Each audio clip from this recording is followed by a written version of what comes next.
श्री गोपाळ कृष्ण भगवान की जय। लीळा नंबर 81। वेश्याचा पुतक मनोभाव। सर्वज्ञ दोन्ही बाजारातून जात होते।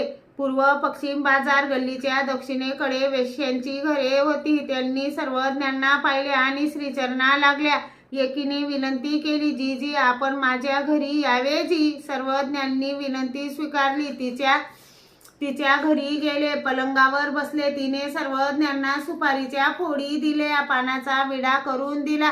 तेवढ्यात दुसरी एक आली। तिने सर्वज्ञांना म्हटले, जीजी माझ्याजवळ द्रव्य भरपूर आहे, परंतु वाया जात आहे। सर्वज्ञांनी तिच्याकडे पाहिले तेव्हा पहिलीने म्हटले, वेडी आहेस का, हो बाजूला। सर्वज्ञ आई बाप आणि सर्वज्ञ दुसरीच्या तोंडाकडे पाहायचे। परत ती म्हणायची, जीजी माझ्याजवळ द्रव्य भरपूर आहे, परंतु वाया जात आहे।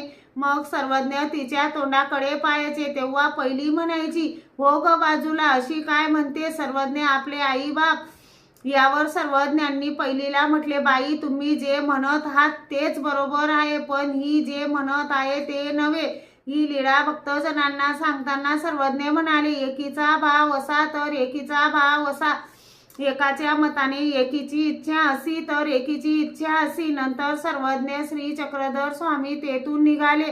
भावार्थ ही जीवाची पाप पुण्य आचरण्याची स्वतंत्रता। श्री गोपाळ कृष्ण भगवान की जय।